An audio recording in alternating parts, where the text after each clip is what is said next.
What's going on, guys? This is Rob, and Will Poulter has apparently been cast as Adam Warlock in the MCU. And this is huge. We know Adam Warlock was a character who's going to appear in the MCU. We've known that since the end of Guardians 2, right? When Aisha had basically created the perfect person and said she was going to name him Adam. So we kind of knew, okay, cool, Adam Warlock showing up.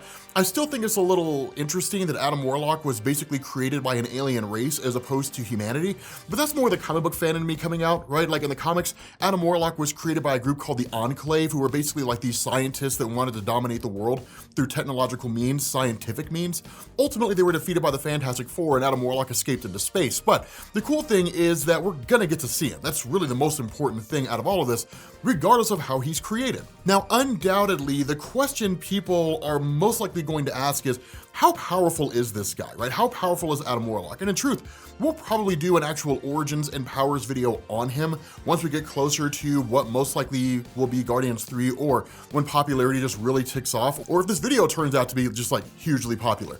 The thing here is that people will likely compare Adam Warlock to Thanos, and I think a lot of that's just because of the fact that Thanos is kind of like the standard at the moment with regards to like the powerful nature of characters that are out there. I think that will be the standard until Eternals comes out. And then I think a lot of people are gonna say, okay, so like the Celestials are the new ceiling, who's more powerful than them? And you could pretty much say nobody.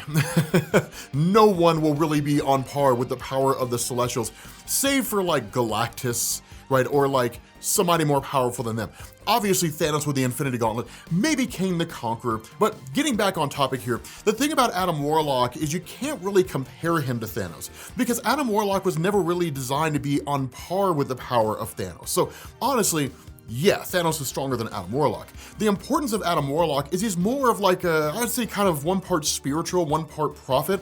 We always refer to him as Space Jesus in the comic book community because quite literally, there was the Counter-Earth story, which is when he really began to become popular in Marvel Comics.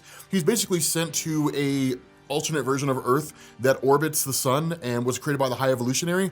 I know it's weird, comic book logic, but basically he faced off this guy called the Man-Beast, who was designed to be a kind of comic book allegory for Satan. And then basically Adam Warlock was crucified. And then he died. And then he came back.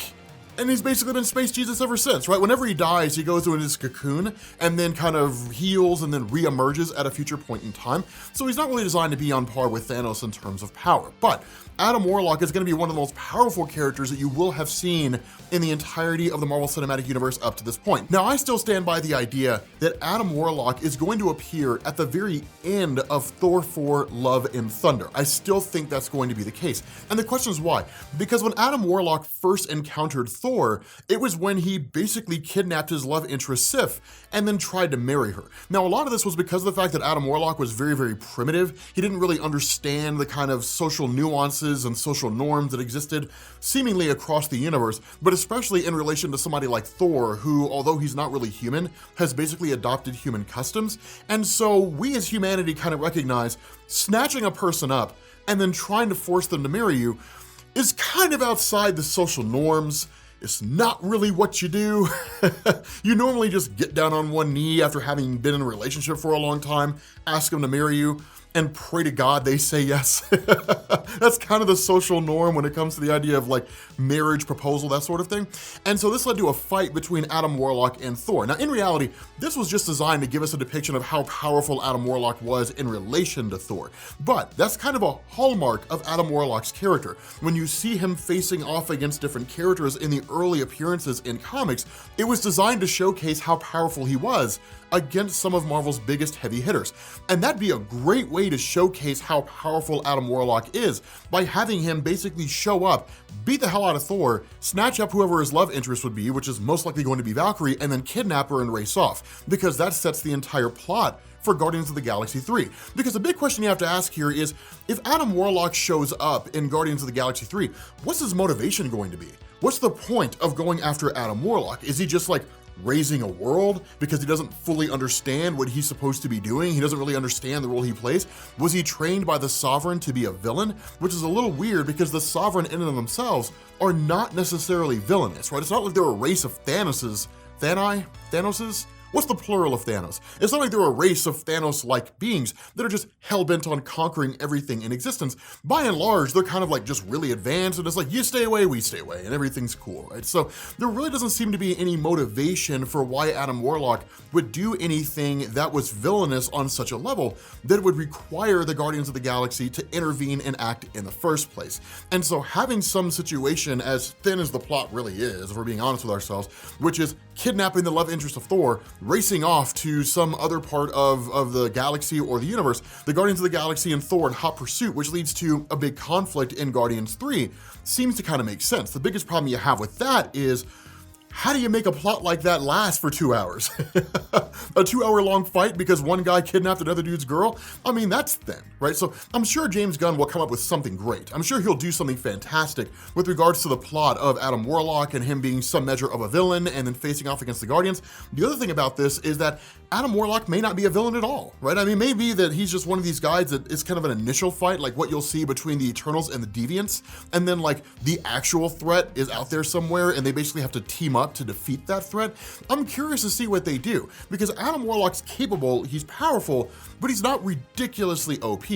In relation to the rest of the MCU, he's pretty high up there, but I'm always kind of curious to see what things they'll come up with, right? James Gunn is nothing if not just highly imaginative with regarding the plots and things like that he makes for the movies that he directs. So I'm curious to see where things are gonna go. But with that being said, guys, yeah, Will Poulter looks like he's gonna be cast as Adam Warlock. Kind of a funny thing, we never talked about why. What evidence do we have for this claim? Okay, so here's the thing. Usually whenever it is that somebody tweets out a rumor to James Gunn, it says, hey, James Gunn, this person is rumored to be cast as this character in this movie that you're going to be making, which might have something to do with the MCU, might have nothing to do with the MCU. The thing is that James Gunn usually comes back with a quickness and is like, no, that's not going to happen, right? Just shoots it down super fast.